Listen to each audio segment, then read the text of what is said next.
तुम भी घर में प्रवेश करो तो मुस्कुराते हुए प्रवेश करो, हंसते हुए प्रवेश करो।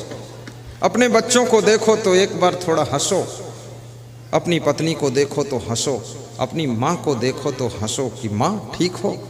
थोड़ा हंस दोगे तो सब हंस देंगे, सब हंस देंगे तो टेंशन खत्म हो जाएगी और घर भर में मुस्कान दौड़ जाएगी, पूरा घर स्वर्ग बन जाएगा। लेकिन खुश रहने के लिए शर्त है, आपका स्वास्थ्य भी अच्छा रहना चाहिए। ये कमर में दर्द, घुटना में दर्द, सिर में दर्द, जॉइंट में दर्द, दर्द में दर्द, पेट में दर्द, पीठ में दर्द, टांग में दर्द, अंगुली में दर्द, दांत में दर्द, आँख में दर्द, और जहाँ दर्द तहाँ दर्द, बेदर्द कितनी दर्द, जितनी दर्द उतनी दर्द, कैसा मर्द।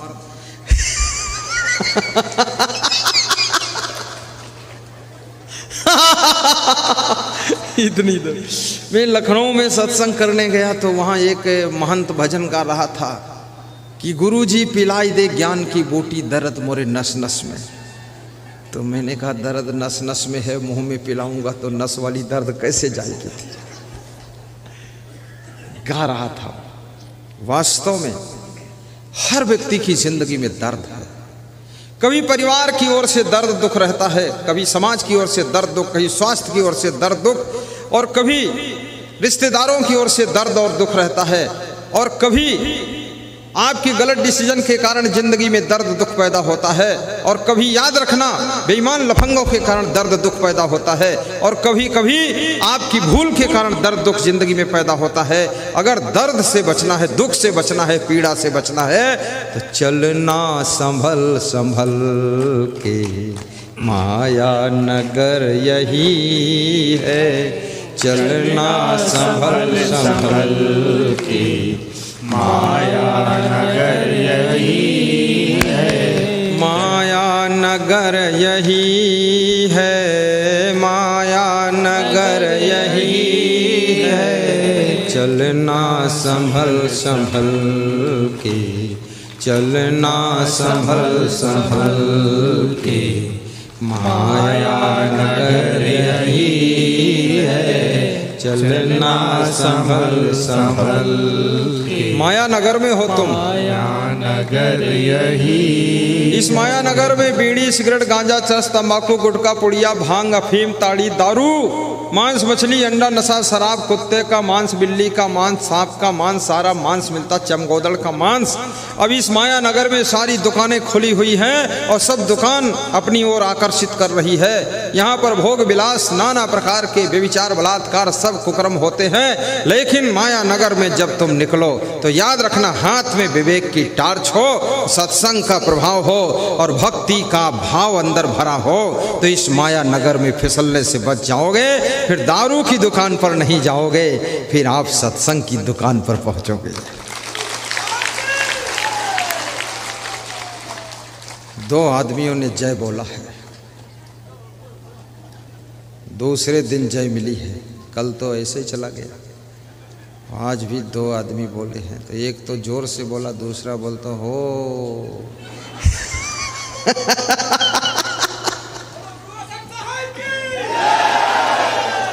खड़े होकर बोलो, तब लगे जिंदा है सब लोग। हाँ बोलो।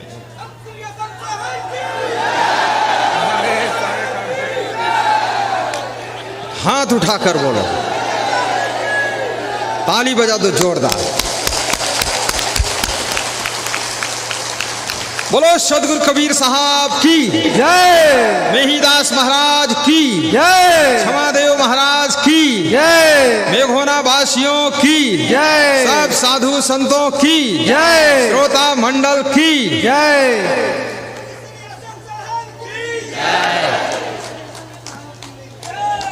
एक सेकंड में बैठ जाओ फट से।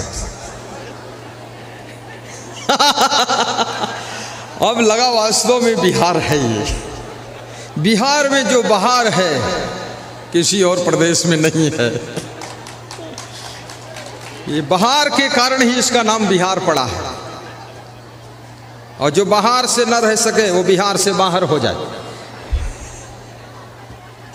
यहाँ तो बाहर है, माता लोग अंदर बैठे, अंदर अंदर नहीं बाहर बैठे, जगह नहीं अंदर है। अरे वो खड़े हो गए तो माता 50 माता अंदर घुस गई कि अब चांस है। वहीं बैठो जहां बैठी थी।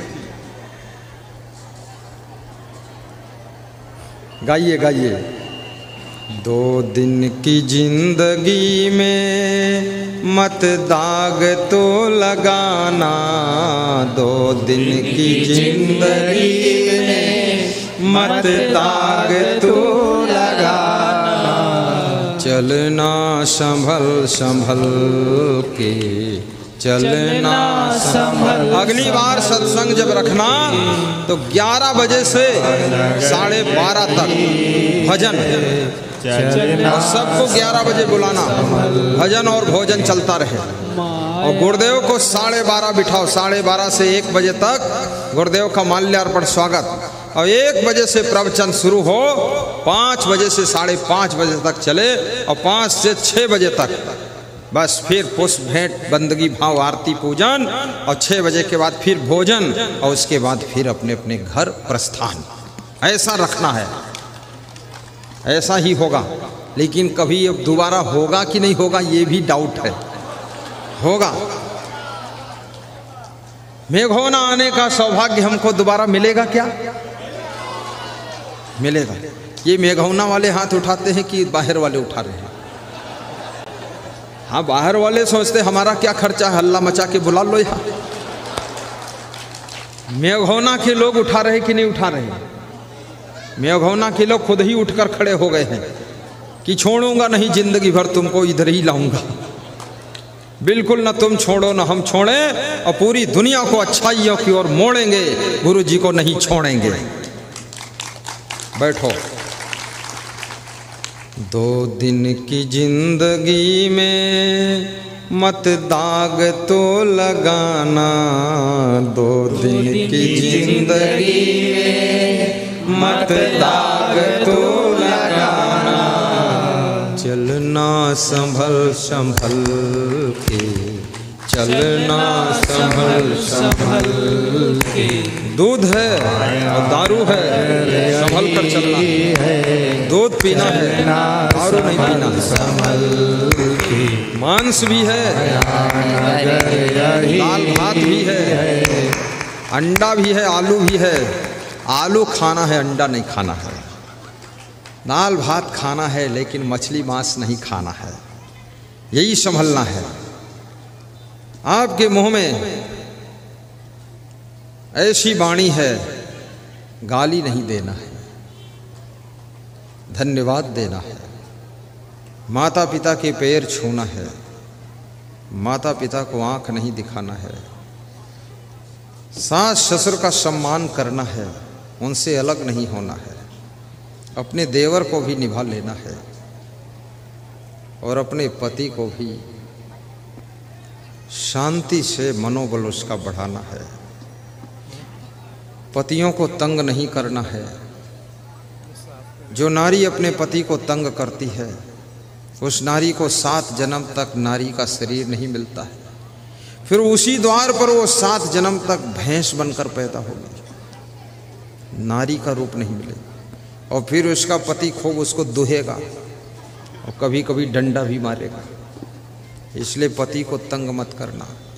जो पति अपनी पत्नी को तंग करता है, दुख देता है, याद रखना उसको भी मनुष्य जीवन 7 जन्म तक नहीं मिलता है। वो उसी घर में बैल और भैंसा बनकर पैदा होगा, खेत में काम करेगा, मुड़ मुड़ कर देखेगा पूर्व जन्म की ये पत्नी है, इसको बहुत दुख दिया था, अब क्या करूं। दुख देने वालों को मनुष्य का जीवन नहीं मिलता है। ऐसा वैसा खान पान करने से पशु पक्षी का शरीर मिलता है।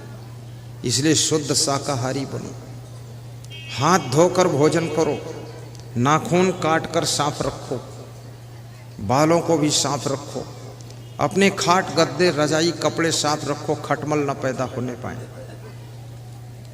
अपनी नाक को भी साफ रखो। कम से कम दिन भर में 5-6 बार नाक को छिनक कर पानी से धोकर साफ करो। दांतों को भी साफ रखो, अपने घर द्वार को साफ रखो, खिड़की दरवाजे पोंछकर साफ रखो, मकड़ी का जाड़ा छुड़ाओ, मकड़ी का जाड़ा नहीं रहना चाहिए।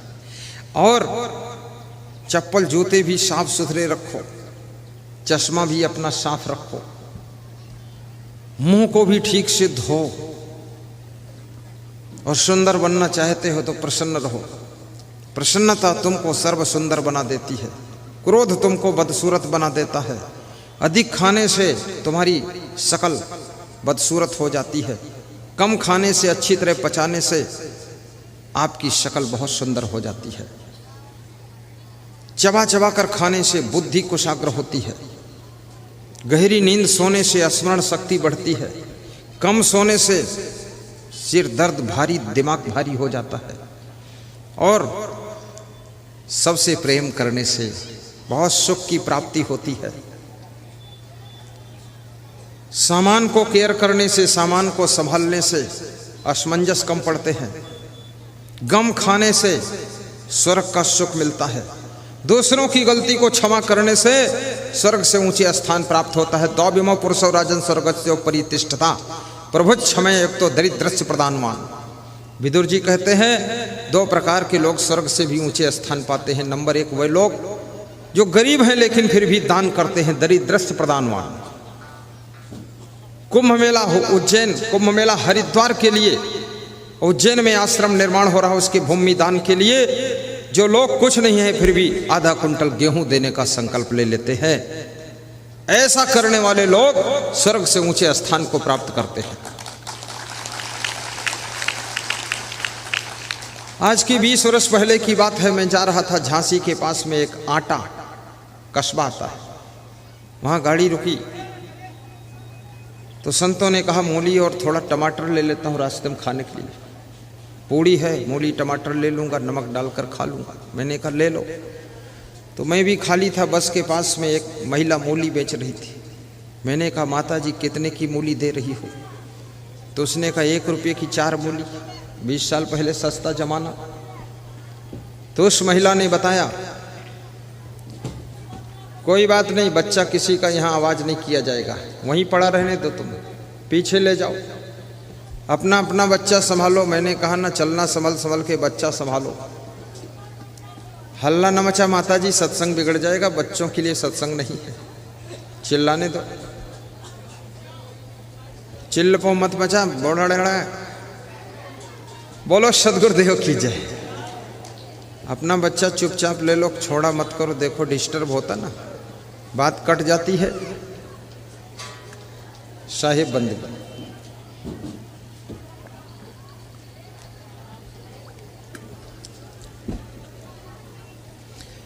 तो उस बूढ़ी महिला से मैंने कहा मूली माता जी कितने में दे रही हो? 1 रुपये की 4। तो मैंने कहा दे दो 20 मूली माता जी। तो उसको मैंने 20 मूली के 5 रुपये देना था, लेकिन हमने कहा इसको 10 दे दो, गरीब है महिला। तो जब उसको 10 दिया तो उसने क्या कहा, मैं साधु से नहीं लेती हूँ और तुम्हारा सब कुछ ठीक लगता है, लेकिन तुमने कहीं अपना घर बनाया है? हमने कहा घर नहीं बनाया माता जी। तो उसने 2 रुपया निकाल कर हमको दिया कि जाओ घर बना लेना, इधर उधर मत घूमा करो।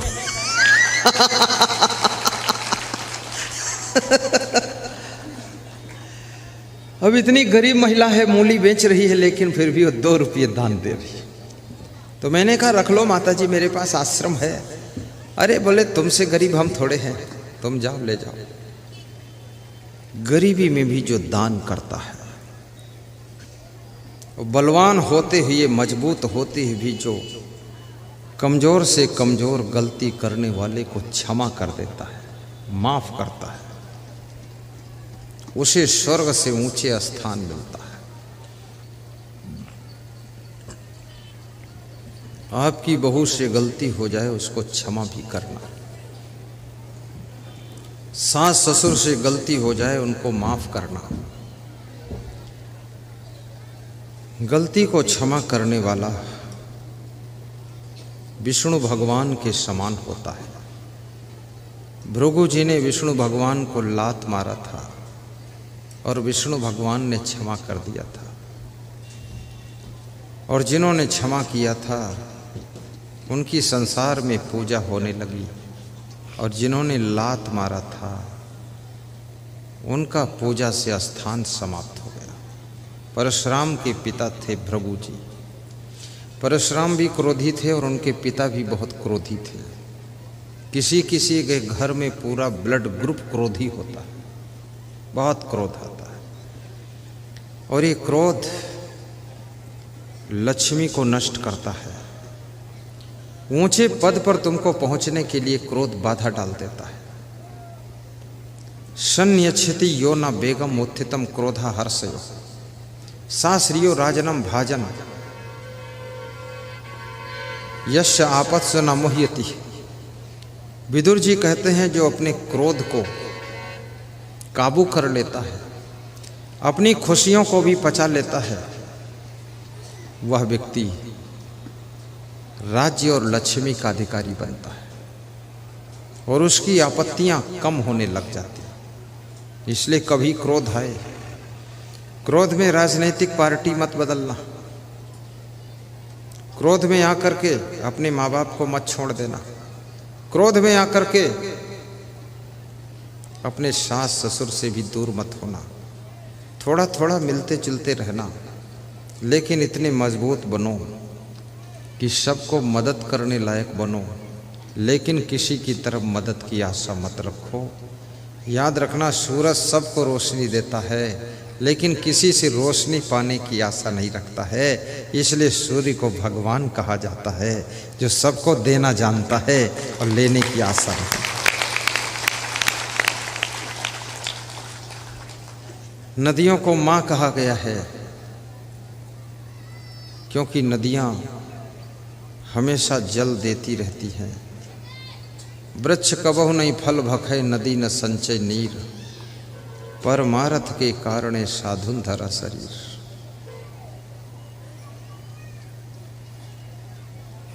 सकल संत गुरु जन जो समझा रहे हैं, ये चर्चा भुलाना महामूढ़ता है।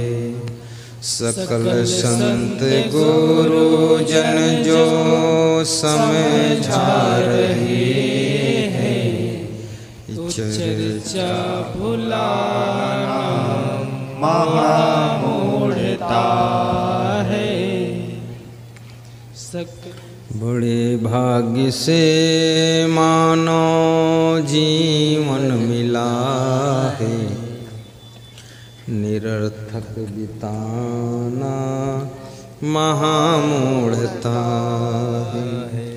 बड़े भाग्य से मानो जीवन मिला है, निरर्थक बिताना महामूढ़ता है। जहाँ रह रहे हो निकलना पड़ेगा, नहीं चाहने पर भी चलना पड़ेगा।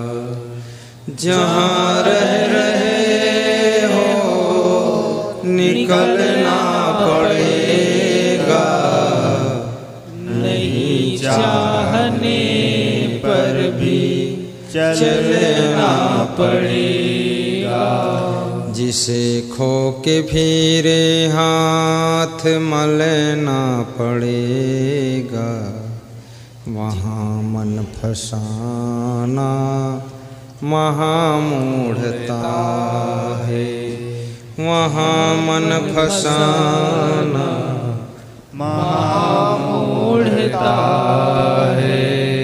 बड़े भाग्य से ऐसा अवसर मिला है, निरर्थक बिताना महामूढ़ता है।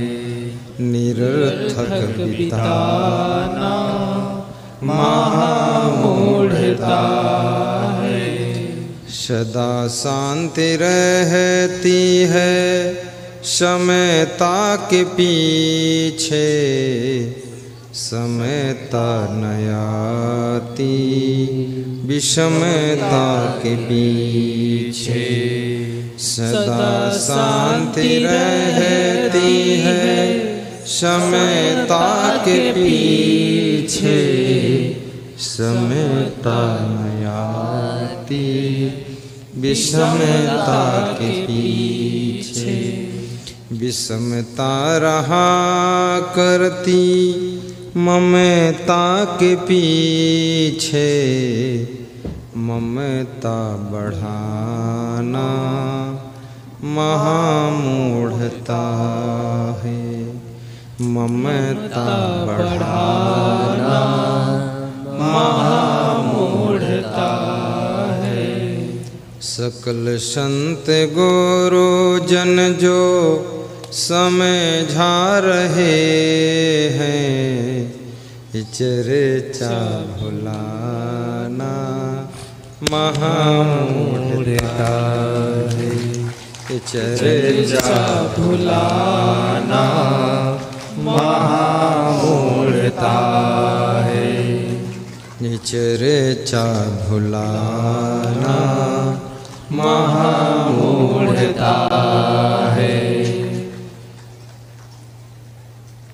कैसे धन्य होगा गृहस्थाश्रम।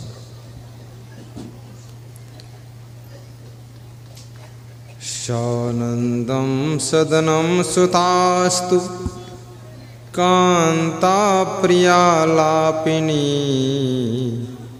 इच्छा पूर्तिम धनम सोयोषित रति स्वाज्ञापरः।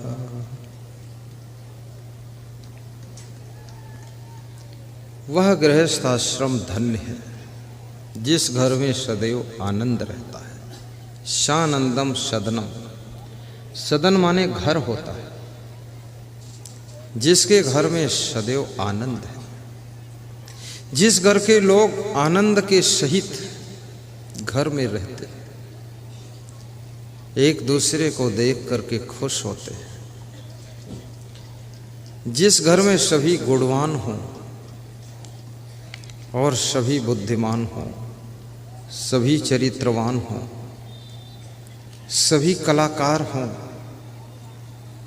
उस घर में आनंद का जन्म होता है। शानंदम सदनम, सुतास्त सुधिया, और जिस घर के बच्चे बुद्धिमान हैं, पुत्र और पुत्री बहुत बुद्धिमान है, उस घर में सदैव आनंद रहता है। बुद्धिमान पुत्र बनो और बुद्धिमान पुत्री बनो, इस बात को गौर से समझना। कांता प्रियालापनी, और जिस घर की स्त्रियां प्रेम के शब्दों में बातचीत करती हैं, वो घर आनंद भवन रहता है, मंगल भवन रहता है। मनुष्य की वाणी का बहुत बड़ा प्रभाव होता है। वो नारी नारायणी है जो हमेशा प्रेम से बोलती है, प्रेम से भोजन बनाती है, प्रेम से परोसती है, प्रेम से झाड़ू लगाती है, सबको खिलाकर प्रेम से खाती है और सुबह से लेकर शाम तक खुश रहती है। बच्चों को संस्कार देती है, अनुशासन देती है, सबको समझाती है, अपने पति का भी ख्याल रखती है, सास ससुर का भी ध्यान रखती है। वो नारी कोई साधारण नारी नहीं है, याद रखना, वो नारी नारायणी का अवतार है। और ऐसी नारी जिस घर में रहती है, वह घर केवल घर नहीं है, वो मंगल भवन है, वो आनंद सदन है, शानंदम सदनम है। इसलिए नारियों को सबसे ज़्यादा गम खाना चाहिए। घर में जितनी खटपट है, क्योंकि स्त्री एक ऐसा इस संसार का प्राणी है जिसके पास में बहुत करुणा होती है, बहुत ममता होती है। अपनी मधुर ममता से पूरे परिवार को खुश कीजिए। अपनी करुणा से परिवार के बच्चे, बूढ़े, जवान सबको प्रसन्नता प्रदान कीजिए। अपने मीठे मीठे कार्यों से पूरे घर को आनंद से भर दीजिए। पति कितनी उलझन में हो, अगर उसके घर की नारियां सुलझी हुई है तो पति की उलझन भी कम हो जाती है। और नम्रता से सबको सुलझाया जा सकता है। आपने देखा होगा,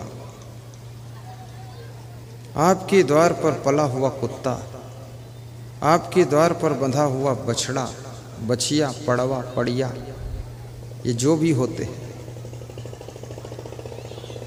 ये बछड़ा क्या करता है? जब उसके पास तुम जाते हो, थोड़ा पूंछ हिलाता है, कान हिलाता है और अपना मुंह, अपनी गर्दन लाकर तुम्हारे पैरों के पास में सटा कर खड़ा हो जाता है। तुम उसकी प्रेम भरी नम्रता को देख करके द्रवित हो जाते हो। सब टेंशन और चिंता भूल कर मुस्कुरा कर अपना कोमल हाथ उस बछड़े के सिर पर रख देते हो। बछड़ा भी खुश हो जाता है तुम्हारे कोमल हाथों का स्पर्श पाकर, और तुम भी खुश हो जाते हो बछड़े को खुश देखकर। कुत्ता भी तो यही करता है। जब तुम कहीं से आते हो तो कुत्ता कभी आलस नहीं करता, उठकर खड़ा हो जाता है और तुम्हारे पास तक आता है और बड़ा खुश होता है कि मेरा मालिक आ गया, और दोनों पैर ऊपर उठाकर तुम्हारे पैरों के ऊपर रख देता है कि मालिक, तुम्हारे ही सहारे हूँ। इस छोटे से पेट का सवाल आपके ऊपर ही है। फिर कुत्ता लेट जाता है, चारों पैर ऊपर कर देता है और कहता है, मालिक आत्मसमर्पण कर दिया हूँ, रोटी का टुकड़ा दो और चाहे मेरे शरीर के टुकड़ा टुकड़ा कर दो, अब आपके द्वार पर आया हूँ। तुम खुश हो जाते हो, तुम्हारे पैर चूम लेता है, आगे से भी पैर चूमता, पीछे चूमता, खूब पूंछ हिलाता है और खुश होकर मिलता है, तुम्हारे दिल को जीत लेता है। और कुत्ता भी तुम्हारी टेंशन को कम कर देता है, क्योंकि वो तुम्हारे माइंड को डाइवर्ट कर देता है। याद रखना, ये कुत्ता पढ़ा लिखा नहीं है, ये प्रवचन नहीं सुनता है, लेकिन अपने घर मालिक को डील करना ये भी जानता है। और ये बछड़ा भी जानता है मालिक के साथ कैसे व्यवहार करना चाहिए।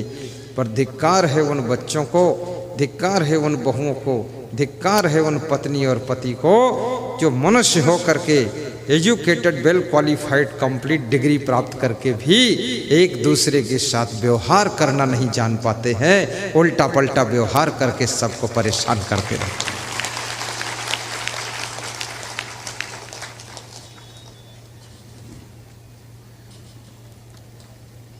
बड़ी प्रसन्नता हो रही है, क्योंकि ऐसा सुनहला मौसम उम्मीद नहीं थी। और इतना सुंदर पंडाल बहुत बार हमने देखा भी नहीं ऐसा। सब वाइट है और सब तरफ से लाइट है, ऊंचाई भी भरपूर है। 100 फीट चौड़ा, 400 फीट, 300 फीट लंबा और 35 फीट ऊंचा, 35 फीट ऊंचा, 100 फीट चौड़ा, 300-400 फीट लंबा और बीच में नहीं कोई खंभा। ये कितना आनंद है।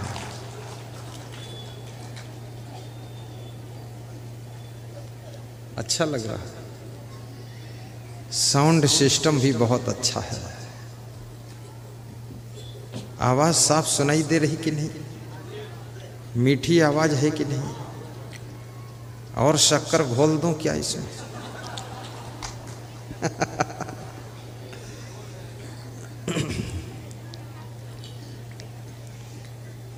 ऐसी बाणी बोलिए मन काया पाखोय, औरन को शीतल करे आपहु शीतल हो। मधुर वचन है औषधि, कटुक वचन है तीर। श्रवण द्वार होय संचरे, सालय सकल शरीर। दुर्बल को न सताइए, जाकी मोटी हाय। मरी खाल की श्वास सो, लौह भस्म होई जाय। ढाई अक्षर प्रेम का, पढ़े सो पंडित होय। पोथी पढ़ी पढ़ी जग मुआ, पंडित भया न कोय। कबीर मन निर्मल भया, जैसे गंगा नीर। पाछे पाछे हरि फिरे, कहत कबीर कबीर। कबीरा खड़ा बाजार में, मांगे सबकी खैर। ना काहू से दोष दी, ना काहू से बैर। कबीरा खड़ा बाजार में, लिए लुकाठी हाथ। जो घर फूके अपना, चले हमारे साथ। कबीरा तेरी झोपड़ी, गलकटियन के पास। करेंगे सो भरेंगे, तू क्यों खड़ा उदास। कबीर कमाई आपनी, कभी न निष्फल जाय। बोया पेड़ बबूल का, आम कहाँ से खाए।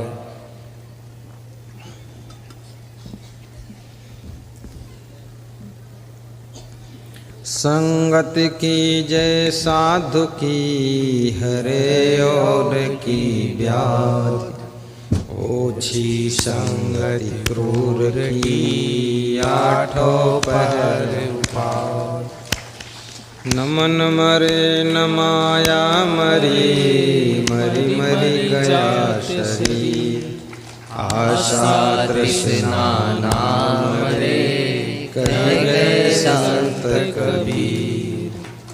आया है सो जाएगा, राजा रंग फकीर। एक सिंहासन चढ़ चढ़े, एक बंधे जात जंजीर। कबीरा का घर शिखर पर, जहाँ सिलहली गैल। पावन टिके पपील का, तह खल कन ला दे बैल। पावन टिके पपील का, तह खल कन ला दे बैल। तह खल कन ला दे बैल। बोलिए सद्गुरु भगवान की जय, संत भगवान की जय। सानंदम सदनम सुतास्त सुधिया, कांता प्रियलापिनी। इच्छा पूर्तिम धनम सुयोषित रति, स्वाज्ञा परः सेवका। गृहस्थाश्रम कैसे धन्य होता है। जो मानुष गृह धर्मयुत, राखे शील विचार। गुरुमुख वाणी साधु संग, मन बच सेवा सार। संक्षिप्त में कहें तो इतना ही कहना है इच्छा पूर्तिम धनम। जिस गृहस्थ के धन में आवश्यकताओं को पूर्ण करने भर का धन भी होता है, उस घर में सुख निवास करता है। इसलिए आपको धनवान भी बनना चाहिए। गरीबी भी एक दुख है, कंगाली भी एक दुख है। और यदि गरीबी है तो आप जरा गौर करके देखना, क्या आपके घर में गंदगी तो नहीं है?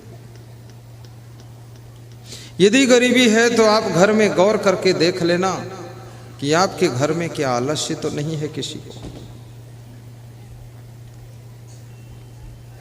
यदि गरीबी है तो गौर करके देख लेना आपके घर में कोई नशा व्यसन कर रहा होगा। यदि गरीबी है तो आपके घर में कोई कलह कलेश लड़ाई झगड़ा भी कर रहा होगा। यदि गरीबी है तो आपके घर में फिजूल खर्ची करने वाले लोग भी होंगे। यदि गरीबी है तो आपके घर में बुराइयां बहुत प्रभाव रख रही होंगी। गरीबी को मिटाना है।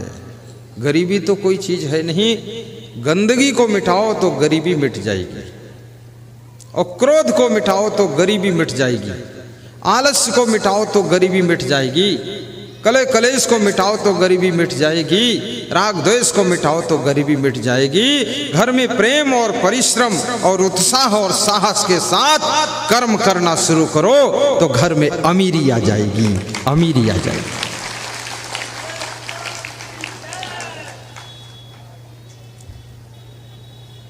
आपस में प्रसन्न होकर के बात करो तो घर में अमीरी आएगी। खूब प्रवचन सुनो तो घर में अमीरी आएगी। गंदे गंदे गीत सुनोगे तो घर में गरीबी आ जाएगी।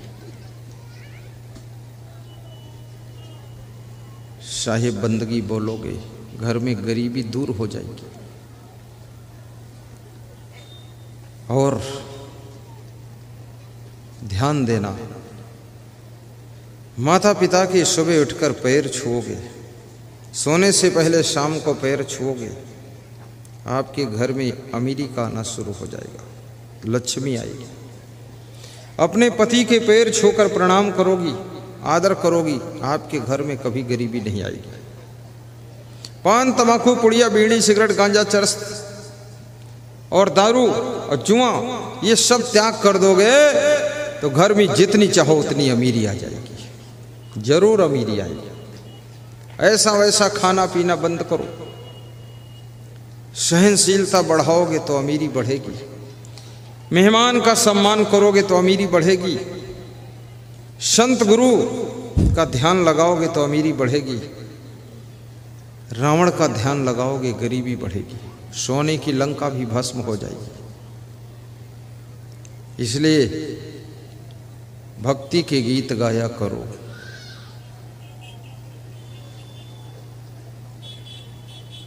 गुरु जी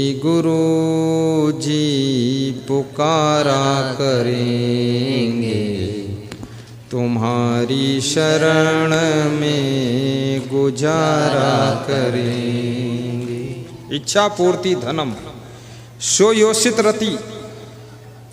और जिस पति का प्रेम अपनी पत्नी से है वह घर आनंद भवन बन जाता है, वो गृहस्थ आश्रम धन्य है। जो पति अपनी पत्नी को धोखा नहीं देता है, अपनी पत्नी से पूर्ण प्रेम रखता है,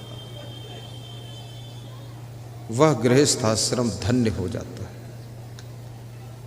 जो शिष्य अपने गुरु से पूर्ण प्रेम रखता है, पूर्ण श्रद्धा रखता है, वो शिष्य का जीवन धन्य हो जाता है। और याद रखना, स्वाज्ञापरा सेवका, और जिस घर के सेवक काम करने वाले सब आज्ञाकारी होते हैं, उस घर में भी आनंद आनंद रहता है। जो लोग मनमानी नहीं करते हैं, घर मालिक की बात मानते हैं, वह घर धन्य होता है। आतिथ्यम प्रतिदिनम शिव पूजनम मिष्ठान्न पानम गृहे, जिसके द्वार पर अतिथि का सत्कार होता है, अतिथि देवो भव माना जाता है, जिसके घर में रोज पूजा पाठ सत्संग होता है प्रतिदिन, और जिस घर में मिष्ठान्न पकवान भी बनते हैं, कभी छोले, कभी खीर, कभी सेवई, कभी रसपुआ, कभी मालपुआ, कभी केवल पुआ, खा लो बुआ, हाय गुरु जी की दुआ, ये क्या हुआ।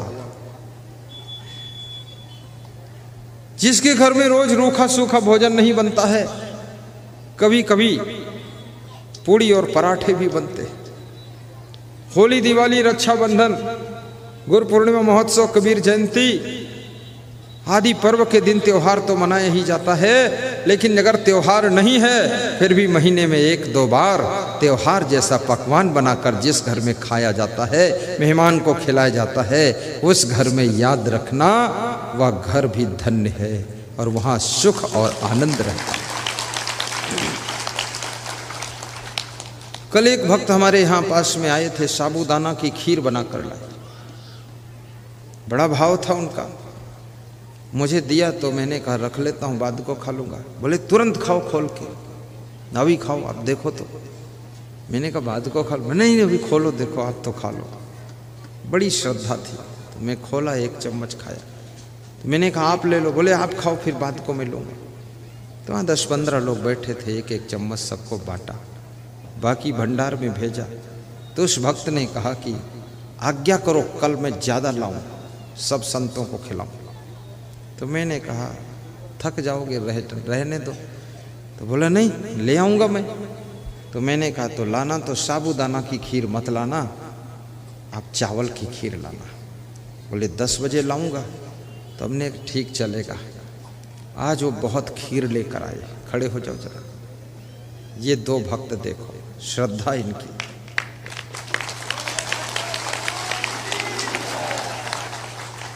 कौन गांव से हो? इचरवा से हैं। क्या नाम है? अनिल कुमार शर्मा कुशवाहा, मनोज कुमार कुशवाहा, वरुण कुमार कुशवाहा। इन्होंने 1-1 कुंटल गेहूं भी दान दिया है। 2 कुंटल दिया है हरिद्वार कुंभ मेला के भंडारा के लिए, और आज खीर भी खिलाया है। और कल अगर और रुकूंगा तो न जाने क्या खिला देंगे।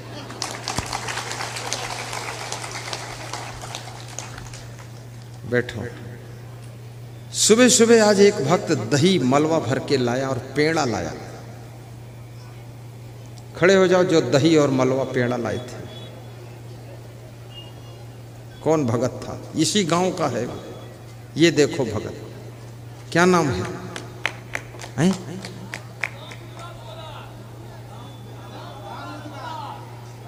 राम अवतार पोदार।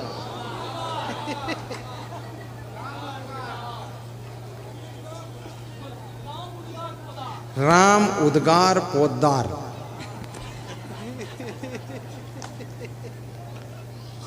बहुत दही लाए। बोले गुरु जी को ही दूंगा। फिर मैं इनका दही खोल कर देखा, इतना सुंदर दही और बहुत पेड़ा। मैंने भंडारा में भेजा कि सब संतों को वितरण करो। सेवा का भाव है। और याद रखना, ये सेवा अतिथि देवो भव, आचार्य देवो भव, संत देवो भव, मातृ देवो भव, पितृ देवो भव, परस्पर देवो भव, राष्ट्र देवो भव। अतिथि की भी सेवा करो, संत की सेवा करो, गुरु की सेवा करो, राष्ट्र की सेवा करो। राष्ट्र को देवता मान करके इसकी सेवा करो। जिस देश में तुम्हारा जन्म हुआ, इस देश की रक्षा के लिए भी चिंता करो। ये भारत राष्ट्र, ये साधारण राष्ट्र नहीं है। इसकी रक्षा भी करो। और मैं निवेदन करूंगा, आपका घर आपके लिए मंदिर बनना चाहिए। आपके हैंडपंप का जल गंगा जमुना का जल जैसा होना चाहिए। आपके घर के बच्चे बाल गोपाल कृष्ण कन्हैया के रूप में दिखाई देने चाहिए। आपके घर की नारियां बिल्कुल सीता और रुक्मिणी की तरह घर की शोभा बढ़ाएं।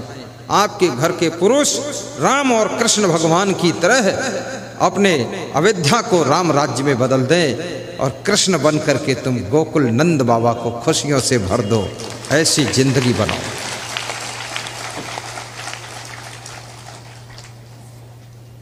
प्रतिदिनम मिष्ठान्न पानम गृहे। अभी ये जो माइक हमारे संत जी चलाते, इलेक्ट्रॉनिक इंजीनियर, ये पकवान खूब बनाते। पकौड़ी, पकौड़ा, पूड़ी, कचौड़ी, इसके बड़े आर्टिस्ट हैं भाई, और इलेक्ट्रॉनिक इंजीनियर हैं। ये सब सिस्टम वही चलाते। ये टीवी में जो प्रवचन आता है वही सेट करके देते हैं, मोबाइल में जो डालते वही डालते हैं, लेकिन जहाँ देखते हैं चूल्हे पर कढ़ाई है तो वहाँ पहुँच जाते हैं और तुरंत पूड़ी कचौड़ी निकालने लग जाते हैं। ये भी एक कला है। और मैं निवेदन करूँगा, आपके अंदर जितनी कलाएं हों, जितने गुण हो, जितनी योग्यता हो, क्षमता हो, उसका पूरा सदुपयोग कीजिए, क्योंकि एक दिन मृत्यु आएगी, इस शरीर को मृतक कर देगी। ये शरीर मरने के बाद इस शरीर के साथ जो भी शक्तियां क्षमताएं प्राप्त हुई हैं वह सब व्यर्थ हो जाएंगी, हमसे दूर हो जाएंगी। इसलिए जीते जी इस शरीर की सारी शक्ति का प्रयोग कर लेना ही बुद्धि